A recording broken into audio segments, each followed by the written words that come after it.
welcome back. Welcome back. Bikini season is around the corner and I'm trying to lose weight and I know you are too, so let's just go ahead and get right to it. First thing that I feel is something really important to address is to not starve yourself.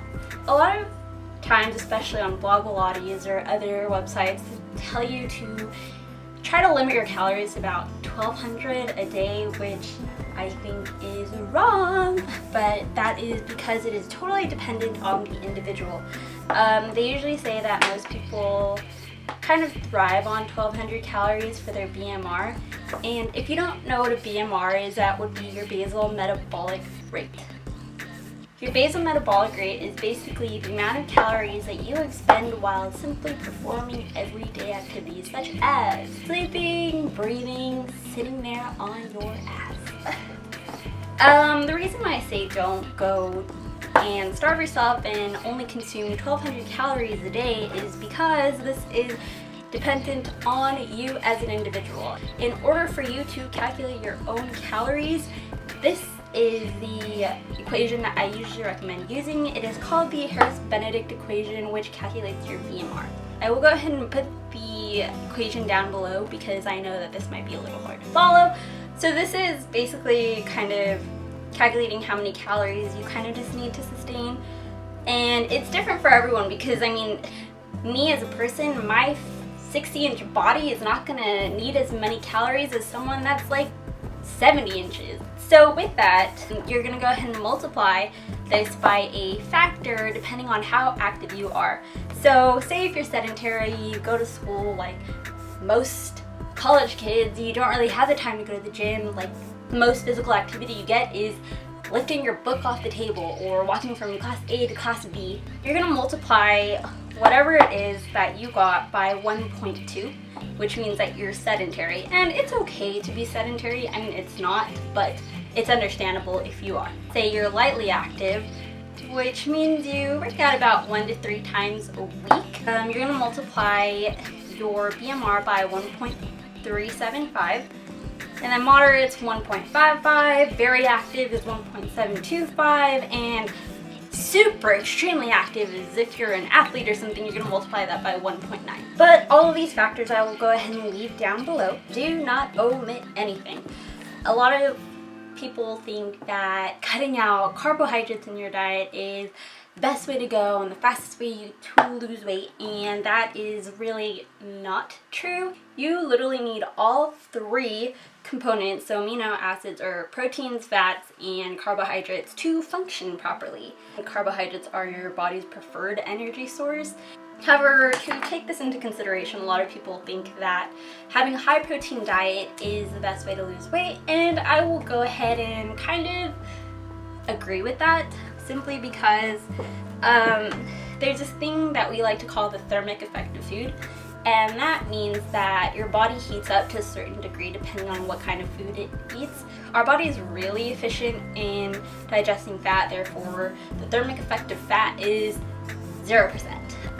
For carbohydrates, it's a little bit higher, which would be 5 to 15%, and for proteins, it's about 20 to 30%, which would explain why people believe that eating a high protein diet and a low fat diet really works, and I won't debunk that, but I do believe that you shouldn't omit everything or like all the fats, which it's kind of impossible to, because if you think about it, meat products usually contain saturated fat regardless. Another reason why you shouldn't omit anything is because there are 3 energy systems that are utilized when you work out, and this would be number 1, the creatine phosphate system, 2, the aerobic system, and 3, glycolysis. What the creatine phosphate uses is, well, creatine, which is found in your muscles, which I want to say is a derivative of certain amino acids, and this is utilized during short-term intense workouts. So say like you're doing high interval training workouts, then you will more than likely utilize your creatine phosphate,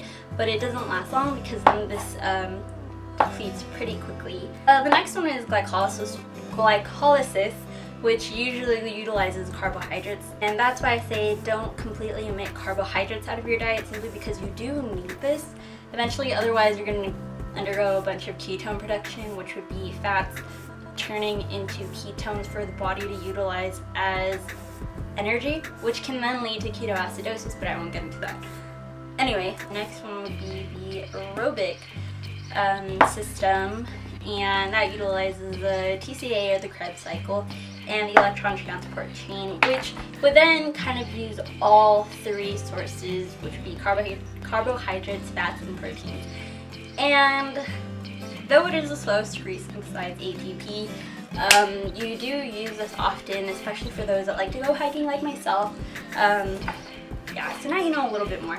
And then third, I'm gonna go over how to feel full and kind of train your mind on how to kind of just like stop eating, because I know discipline is a really big thing a lot of us need to overcome when eating. And I think the thing that works for me the best is drinking a tall glass of water right before I eat. If you drink a tall glass of water before your meal, you're kind of like taking up half the capacity of your stomach, and you're naturally going to feel full if you have part of your stomach already occupied by water. So what will end up happening is you kind of eat less. And for those of you that like to binge eat or eat a lot to feel full, you won't necessarily have to feel a lot, because that area that normally is taken up by food will be taken up by water. 2 would be mindful eating. Basically, hunger is kind of just like a psychological state of mind. And you can control that, or you can feel less hungry, or you could feel satisfied if you kind of take your food, eat it, and be conscious in the moment. Because if you think about it, when you're driving from point A to point B and eating that cheeseburger, you really don't realize how much you're eating, and you don't realize if you're full or not, because your mind's preoccupied by getting from here to there and avoiding the dumbass on the road. I like to have my meals and kind of just like sit there, try not to watch Netflix, because if your mind's preoccupied by something else, then obviously you're not going to be in the moment. So if you kind of pay attention to what you eat, see how you feel after every bite, then most of the time you'll feel more full sooner than later. My last tip would be eat a lot more often. So frequently eat, because I mean, you don't technically always have to snack, but you feel like you're constantly eating, so you don't feel like you're starving yourself, or you don't feel like you have to compensate for anything. And if you're eating snacks all day, like carrots, I think those are usually around like 30 calories for like a bag of carrots. It's a lot. 30 or 80, I don't know. But if you're eating carrots and then a few hours later you have like some sort of protein shake or whatever you want, like you always feel like you're constantly eating, you don't feel hungry. So you don't have the time, or your mind really doesn't have the time to think, oh my gosh, I'm so hungry, because you're constantly eating all the time. And I'm not saying that you should eat like full-on meals. I'm saying that you should replenish your body. You should eat often, because the more often that you eat, even if they're small bites, the less likely you're going to binge or feel like you have to eat everything all at once. And then your metabolism is going to constantly be working, and that then will help speed up your metabolism. And I just think it's pretty smart if you have, say, 6 meals a day rather than 3 meals a day, or you have like 3 light meals and then 3 snacks in between those. Anyway, those are my tips, and I hope that they help you as much as they've helped me. I am trying to lose weight as well, so I will be on this journey with you. Alright, bye guys.